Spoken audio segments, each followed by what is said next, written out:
Hello bachcho, let's see this question. The question says let s dash be the image or reflection of the curve s equal to 0 about line mirror l equal to 0. Suppose p be any point on the curve s equal to 0 and q be the image or reflection about the line mirror l equal to 0. Then q will lie on s dash equal to 0. How to find the image or reflection of a curve? Let the given curve be as f of x comma y equal to 0 and line mirror l ax plus by plus c equal to 0. We take a point p on the line on the given curve in parametric form. Suppose q be the image or reflection of a point p about the line mirror l equal to 0, which again contain the same parameter. Let q psi of phi of t of comma psi of t, where t is a parameter. Now let x equal to phi of t and y equal to psi of t. Eliminating t, we get the equation of the reflected curve as stage. The image of the parabola x square equal to 4y in the line x plus y equal to a is. देखिए बच्चों, आपको basically यहाँ पर बता रखा है कि किस तरह से ये रिफ्लेक्शन लिया जाता है. ठीक है, अगर एक पॉइंट है P x1 y1, ये हम मान लेते हैं, और ये लाइन हमें गिवन है ax plus b y plus c equal to 0.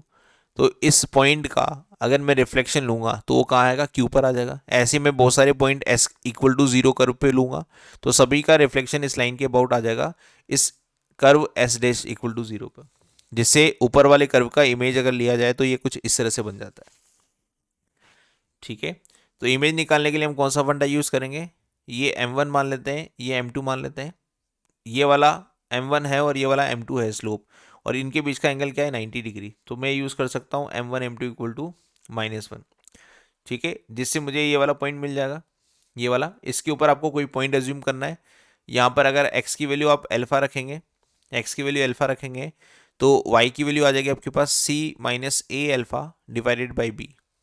तो आप बस इस लाइन का स्लोप निकालेंगे पॉइंट m को कोऑर्डिनेट मानते हुए, और इस लाइन का स्लोप आपको गिवन ही है. उससे आपको क्या मिल जाएगा, m मिल जाएगा. और m बेसिकली क्या है, m is mid point, m is mid point of p and q. ठीक है, ये m मिड पॉइंट है, तो मिड पॉइंट थ्योरम से हम q के कोऑर्डिनेट निकाल लेंगे. तो बेसिकली हमें यहाँ पर बस p का रिफ्लेक्शन इस लाइन के अबाउट क्या निकलता है, एक तो वो बताना है, हाउ टू फाइंड इमेज और रिफ्लेक्शन ऑफ कर्व. दूसरा क्या है जो उसमें मेन क्वेश्चन है, वो क्या है, इस पैराबोला का इस लाइन के रेस्पेक्ट में अगर आप इमेज निकालेंगे तो क्या आएगा. ठीक है, वो हमसे पूछ रहा है, तो वो हम करने की कोशिश करते हैं. तो सबसे पहले एक बार मैं किसी लाइन के रेस्पेक्ट में किसी पॉइंट का, जैसे ये लाइन है ना, तो इस पी का अगर लाइन के रेस्पेक्ट में मैं रिफ्लेक्शन निकालूं या इमेज निकालूं तो वो क्यू कैसे आता है, या क्यू का फॉर्मूला क्या होता है वो लिख देता हूँ. x minus x1 upon a equal to y minus y1 upon b equal to -2 time of ax1 plus by1 plus c divided by a square plus b square, a square plus b square. ये हमारे पास क्या हो गया, x1 y1 का किसी line ax plus b y plus c equal to 0 के respect में reflection हो गया. ठीक, इससे क्यों निकल जाएगा. अब हमें बेसिकली इस पैराबोला का निकालना है, तो उसका एक डायग्राम बनाते हैं छोटा सा. ये x square equal to 4ay, sorry 4y. तो x square equal to 4y का कुछ पैराबोलिक टाइप का एक ग्राफ बन जाएगा, जिसका फोकस क्या है, देखिए 4a y, x square equal to 4ay को मैं इस गिवन कर्व से कंपेयर कर देता हूँ. तो यहाँ पर क्या आ जाएगा, 4a इक्वल टू 4, तो a इक्वल टू कितना आ गया 1, और फोकस क्या होता है इसका 0,a, तो 0,1 इसका फोकस हो जाएगा, 0,1, क्योंकि a की वैल्यू 1 आ गई, ये इसका फोकस आ गया. अब हमारे पास एक लाइन है, लाइन क्या है, x plus y equal to a. मैं मान लेता हूँ कि लाइन हमारे पास कुछ इस तरह से है, x plus y equal to a. ये मान लेते हैं कि लाइन है x plus y equal to a. तो ये पॉइंट ऑफ कॉन्टेक्ट क्या, ये point of intersection with coordinate axis क्या बन गए, a,0 और 0,a. ये बन गया हमारे पास 0,a. अब देखिए, जब भी आप किसी पैराबोला का किसी लाइन के रेस्पेक्ट में रिफ्लेक्शन लेते हैं, तो वो ग्राफ कैसा बनता है, वो भी पैराबोला ही बनेगा, है ना. तो बस आपको क्या करना है, अगर आप किसी पैराबोला की इमेज लेना चाहें किसी लाइन के रेस्पेक्ट में, तो सबसे पहले आप लेटेस्ट रेक्टम के एंड पॉइंट निकाल लीजिए। ठीक है, and point of latus rectum. देखिए इस पैराबोला का अगर आप इस लाइन के रेस्पेक्ट में इमेज लेंगे तो length of latus rectum, length of latus rectum बदलने होने वाली है। तो लेंथ ऑफ लेटेस्ट रेक्टम वो कितनी होती है भाई, 4a, और यहाँ पर a की वैल्यू कितनी है 1, तो यहाँ हो जाएगी 4। तो आने वाला जो नया पैराबोला बनेगा इमेज लेने के बाद, उसकी भी लेंथ क्या आएगी, 4 ही आएगी। वो बदलने नहीं वाली है ना, बस वर्टेक्स बदल जाएगा। अभी वर्टेक्स क्या है 0 0, अभी वर्टेक्स क्या है 0 0। अगर इस वर्टेक्स का हम इमेज निकालें तो इमेज निकालने का मतलब क्या है, यहाँ से आप एक परपेंडिकुलर डालेंगे और इसको एक्सटेंड करेंगे इस तरह से। ये बेसिकली क्या हो गया, मिड पॉइंट हो गया। और ये मान लेता हूँ कि ये ओरिजिन हमारा, तो इस ओरिजिन का ये इमेज है, इमेज ये बनेगा ओ डैश। ये क्या बनेगा, ओ डैश। तो सबसे पहले आप इस वर्टेक्स को निकाल लो। अभी ये गिवन पैराबोला में तो वर्टेक्स का काम कर रहा है। अब जब मैं इमेज निकालूंगा इसकी, तो ये ओ डैश उस आने वाले पैराबोला का वर्टेक्स हो जाएगा। ठीक है, ऐसे ही मैं इसका निकालूंगा, इस वाले पॉइंट का एंड पॉइंट ऑफ लेटेस्ट सेक्टम। तो आपने वही परपेंडिकुलर डाला, और परपेंडिकुलर डालने के बाद आपने वही इमेज निकाली। तो एक इस वाले की लेंथ यहाँ आ गई, तो and point of latus rectum ये वाला कहाँ आ गया, यहाँ पर आ गया ये वाला। ठीक है, और दूसरा वाला हमारे पास लेटेस्ट सेक्टम ये है। अगर मैं इसकी इमेज निकालूँ तो इसकी इमेज कैसे आएगी, यहाँ कहीं आ जाएगी, यहाँ पर। तो हमारे पास जो बनने वाला पैराबोला है कुछ इस टाइप का बनेगा। ये इस टाइप का बनने वाला जो पैराबोला बनेगा वो कुछ इस टाइप का बनेगा। ये वाला इमेज लेने के बाद मुझे पता लग रहा है ये, अगर ये सारी इमेज ऐसे काम करती तो ये वर्टेक्स हो जाएगा। और एंड पॉइंट ऑफ लेटेस्ट सेक्टम के हिसाब से तो वो कितना आएगा हमारे पास, 4 ही रहेगा। लेंथ ऑफ लेटेस्ट सेक्टम तो बदलेगी नहीं। तो 0 0 का मैं लाइन के रेस्पेक्ट में इमेज निकाल देता हूँ। तो ऊपर वाले फॉर्मूले से x1 y1 तो मेरे पास 0 0 हो गए, और लाइन हमारे पास क्या है, x plus y equal to a है, तो a और b हमारे पास 1 1 हो गए।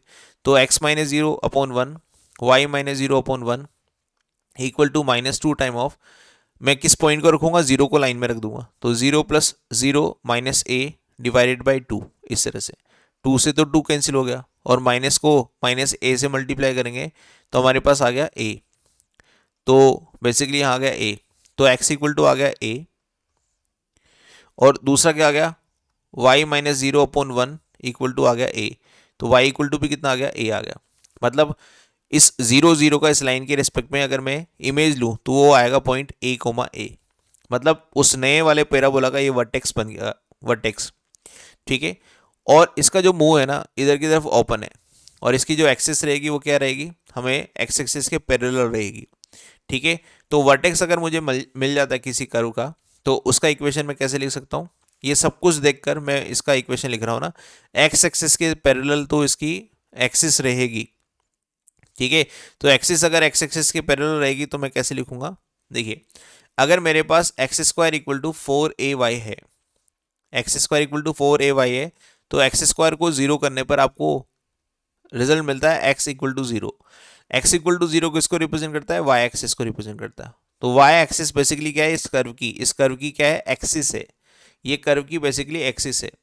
और अगर ऐसे ही y square equal to 4x होता है तो इसमें मैं स्क्वायरेटिक वाले पार्ट को 0 करूंगा, तो y इक्वल टू 0 मिलेगा, जिससे मुझे पता लगेगा कि हाँ y इक्वल टू 0, मतलब एक्स एक्सिस इसकी क्या है, एक्सिस है, इस कर्व की एक्सिस है। तो एक्सिस निकालने का तरीका ये हमारे पास है। तो यहाँ पर मुझे पता लग रहा है कि अगर मैं इस कर्व की एक्सिस निकालूँ ना, तो वो कर्व की एक्सिस कैसे आएगी, एक्स एक्सिस के पैरेलल आएगी। तो एक्स एक्सिस के पैरेलल अगर मुझे कर्व लिखना है तो मुझे वाई स्क्वायर वाला पार्ट चाहिए इस तरह से। देखिए यहां पर, तो मुझे यहां पर वाई स्क्वायर वाला पार्ट चाहिए इस तरह से, और इसका मुंह जो ओपन है वो किधर की तरफ ओपन है, इधर की तरफ। तो इधर कौन से कर्व का मुंह ओपन होता है, जैसे अगर मैं देखूं तो y square equal to minus का 4ay ऐसा होता है इधर, तो माइनस यहाँ अपने आप आता है। ठीक है, तो अभी अगर मैं इक्वेशन लिखने की कोशिश करूं तो क्या बन जाएगा, y माइनस ए का whole square, length of latus rectum, ये आता है ना 4a, है ना, देखो ये 4a आता है। तो 4a हमारे क्या है, लेंथ ऑफ लेटेस्ट सेक्टम तो बदलेगी नहीं, इसकी है ना सेम रहेगी इमेज लेने के बाद। तो 4a कितना है हमारे पास, 4a हमारे पास कितना है 4, तो यहां पर आएगा 4, और आएगा x माइनस ए, लेकिन इस कर्व का मुंह इधर की तरफ ओपन है, लेफ्ट साइड में, तो यहाँ आ जाएगा माइनस, यहाँ आ जाएगा माइनस। तो अगर मैं इसको कंप्लीट करूँ तो वाई माइनस ए का whole square equal to 4 time of, इस माइनस को अंदर भेज देते हैं, ए माइनस एक्स, ऐसा हमारे पास कर्व आ जाएगा।